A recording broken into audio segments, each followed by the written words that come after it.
From Transformers, Age of the Primes, comes from the Wreck and Doom collection, Carnivac versus Fisitron, which, Fisitron's actually the new name for Ironfist, but Hasbro not wanting to get sued by Disney, they had to make a change, and they have to be careful when it comes to fisting.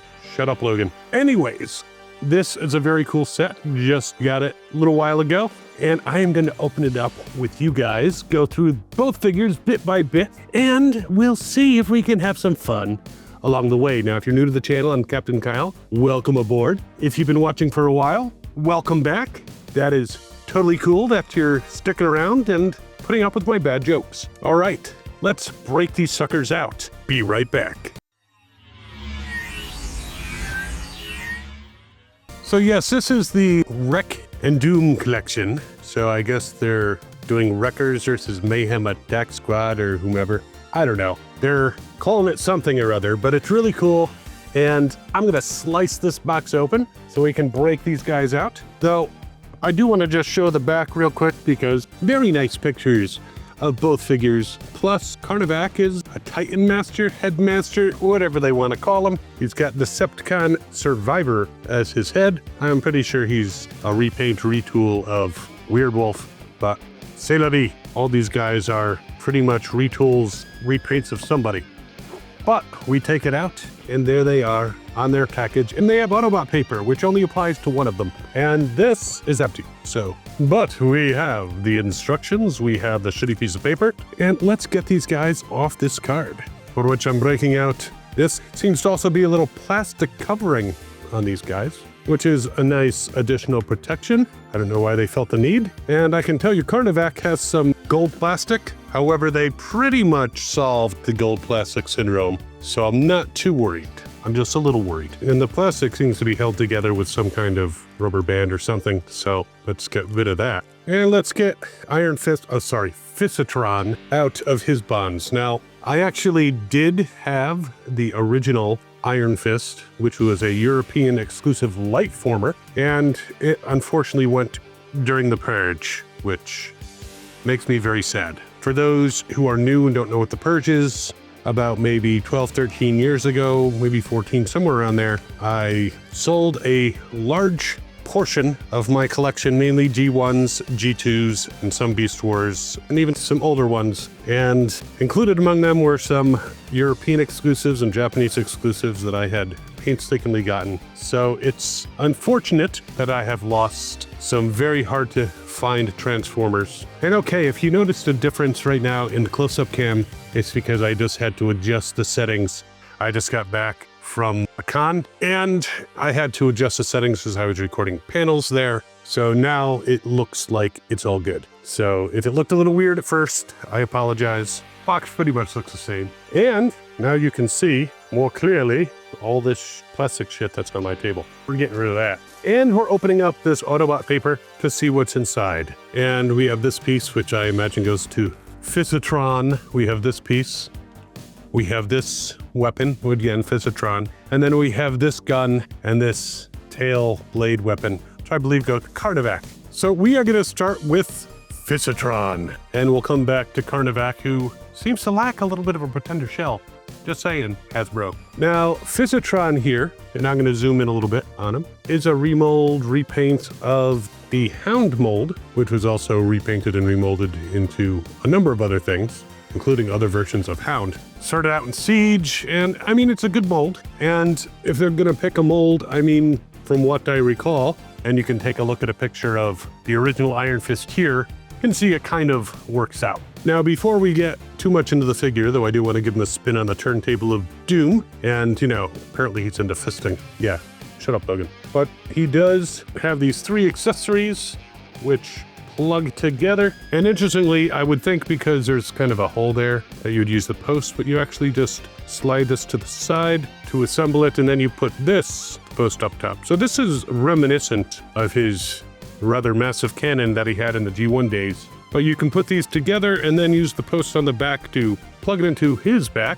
So he's got a backpack, like Dora. Though he's from England, he might speak Spanish. I mean, they're not that far. And, the English do have a tendency to be pretty well educated. Now, interestingly, while you can remove the gun and put that in his hand, they're not showing that you can use this as a shield, which is kind of a bonus thing. So he can, it's a small shield, but it's a shield. And you can possibly attach the whole piece to his arm as a shield. So that's kind of cool. However, it does lack the ability for you to assemble it into the tripod or monopod weapon that he had in the G1 days, which is a bit of a shame. But there he is with his weapon, and apparently if you don't want his weapon sticking up his back, you can also put it on the side of his backpack. So I don't know which is better. I kind of like it sticking up, but that's just me. All right, so again, the deco, I do like it. It does kind of bring me back, though he was a bit more tan in the old days, so I suppose they went with a more gray deco to kind of make him a little bit more distinctive than, say, I don't know, a certain Junkion who also shares some old, don't want him looking like detritus. That wouldn't be good for an Englishman. So I'm going to take his gun out of his hand and let's go over some basic posability. And if you have Hound or detritus, same type of posability. Full Jean-Claude Van Damme, and even has wheels so he can move back and forth in this pose. So he can duck and then dodge side to side. He's got very generous ankle swivels. He could practically do a split with those out there, which he can also do a split, so that's kind of nice. Now his inner legs seem to be a little bit coming up, but I think I pushed them back on the post properly. Now he can kick forward, he can kick back, though his backpack does kind of get in the way, and it's basically the backpack that's the top of the SUV mode, though you can slide it up a little bit if you need to. Sidekick, really wide sidekick with the split, bends at the knee, though with the wheels on his inner thigh, can't bring the knee straight up, but it does have a little blade there to cause pain when he's kneeing somebody. And swiveling, let's see, he does not swivel all that much. Pretty sure this is similar to the other guys, so he can swivel his leg out to the side, he can move it forward. That's pretty much the swiveling on the lower area. But he does twist all the way around at the waist, which is nice. Arms, all the way around, of course. Can go out to the side, can of course raise his fist, because he's into that. Bend at the elbow, he's got a swivel there too. Now I'm noticing that he's got the joint that if you wiggle too much, his arm comes off, so just be aware of that. But it pops right back on. But this mold has been used a few times, and you may see this mold again in a video in the not too distant future. So that is nice, and his head can turn all the way around. So that is also good. So overall, a very cool figure, very posable, and we are going to take a look at his vehicle mode very shortly. But first, I want to go over the robot mode of his box mate. Let's take a look at Carnivac. I think he's straight up a repaint, not so much of a remold. At least that's what my sources are telling me, though he does have kind of a new tail sword. Now, Carnivac was one of the two Decepticon Pretender Beasts, because it was him and Snarler, while the Autobot ones were, I believe, Chainclaw and Catilla. So Catilla is often a name given to a Predacon that was added into the mix. So when you get the set of 6 Predacons, not Resource Predacons, Decepticon Predacons that merge, they often call him Catilla, but that was an Autobot, so it's weird. So Carnivac and Snarler was a boar. Not saying he was boring, he was actually a boar. Whereas Carnivac was in a wolf shell, and it would be cool if there was shells that would fit these guys. But a lot of the Pretenders, including the Pretender Beasts, were very simplified and designed to fit inside the shells. But taking a look at him, he's very cool looking. Definitely the colors are inner robot Carnivac, not so much the outer shell, which was gray. Now obviously he can hold his weapons, but if you prefer, for storage purposes, you can plunk them on his arms. So they're like on his shoulders. I mean, the most deadly shoulder pads of the 80s. So that is weapon storage if he needs his hands free for whatever reason. And his hands are actually open, which actually helps because there's a little notch here on the tail sword, so you can actually put it in very easily. So let's give him a spin on the turntable of doom and take a look at some posability. And the first thing, yes, full Jean-Claude Van Damme. Ankle swivels. All right, since this is like from the Titans Returns days, he doesn't have as much of ankle swivels as some of the other modern figures. This is a repaint of Titans Returns, Weird Wolf or Wolf Wire, whatever the hell they called him. I refuse to accept Wolf Wire, because that's just a stupid name. Can be a Weird Wolf, which is also a stupid name. So yeah, not huge ankle swivels. A little bit there, but not a lot. Kicking forward. Oop. I'm going to take his weapons off because otherwise I'm going to just knock them off anyway. Kicking back, you can go higher if you go off to the side, but these protrusions in the back kind of eliminate him from being able to go straight back.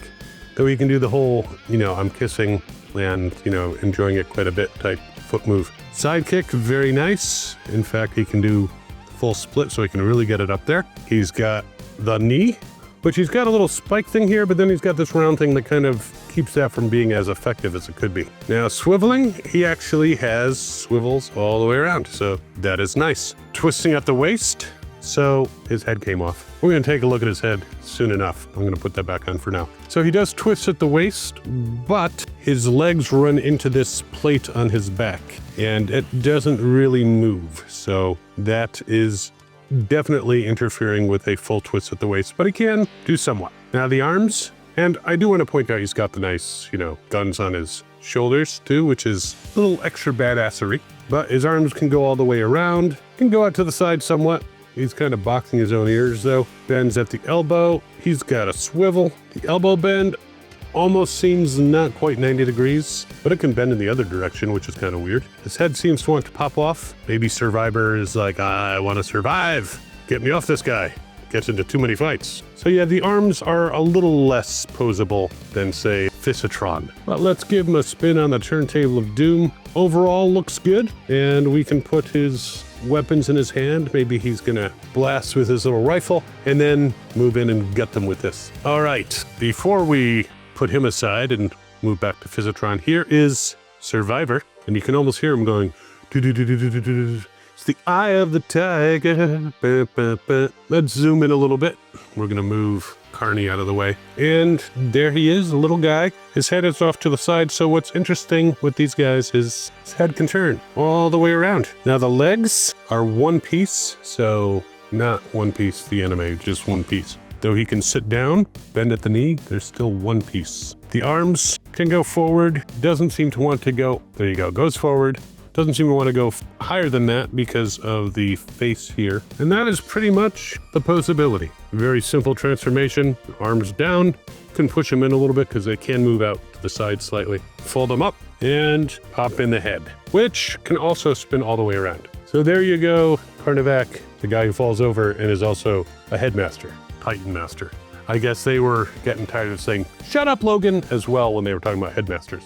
So let's switch back to Fisitron. And of course, before you transform him, you take this stuff off, his backpack. Though his backpack might not need to come off, but I'm pretty sure to go with the whole being a homage to the original, this is gonna get put onto his back. So that is ready to go when we're ready to go with it. Oh, before I forget, Carnivac's about 5.5 inches tall. Fisitron is like maybe a hair over 5. So there he is in his vehicle mode. Again, very reminiscent of the original because his whole oversized weapon went down the top, the gun stuck out, and he looks pretty cool. I do enjoy it. It's a great homage to the original.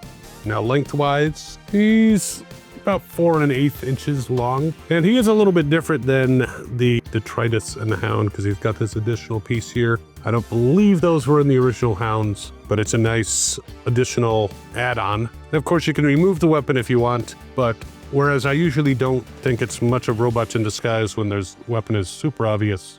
In this case, I'm making an exception because, this is honoring the original quite nicely. Oh, he does have a very small Autobot symbol right there. So I'm liking him. I like the detailing on him. It's not a huge amount, but he's got the gray hubcaps. And again, while the original was more tan, I'm, understanding that they want to not confuse people too much. And, they could change their color schemes. We change our, shirts sometimes. Probably wouldn't approve of this shirt. But anyways, roll test. Very nice. I don't remember if I did a roll test for the original Siege Hound, but I don't know if it was this smooth. This is pretty dang smooth. It might be just the equivalent, but yeah, impressed with the roll test. So very nice, very nice. All right, Carnivac, time to transform. So there is Carnivac in his beast mode. Now, he's got weapon storage here with his gun. I mean, ordinarily when it's a vehicle mode, I'm kind of like, yeah, put that aside. But no one's going to look at this and think this is a natural wolf.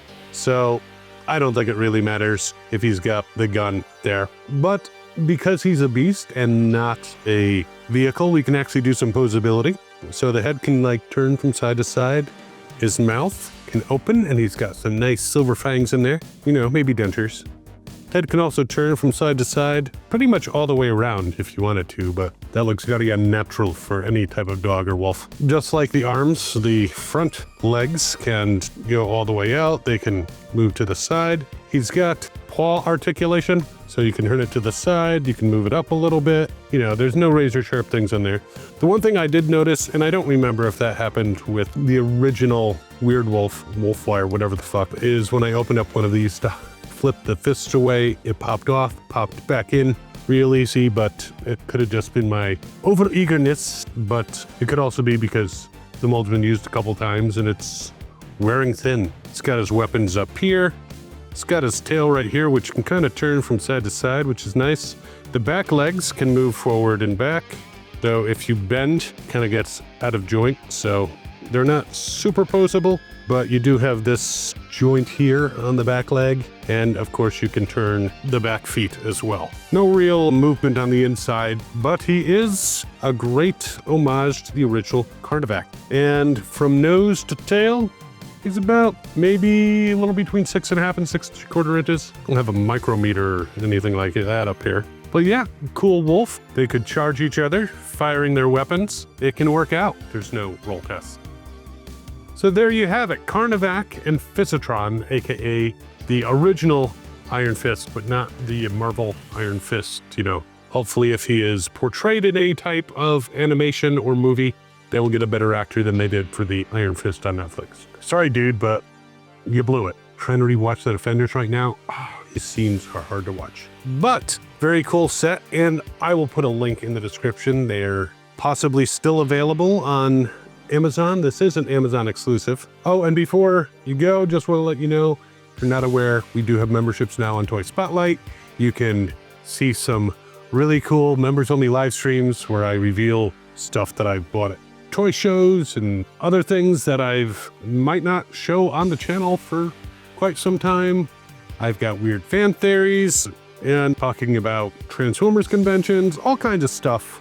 It's a really cool live stream that's only for members, and there's a link in the description if you want to join, and you know, you can also join on the channel. But anyways, while you are mulling over this very cool Wreck and Doom set, you can actually check out this video over here, which is another Wreck and Doom set with a deluxe Insecticon and some Autobot.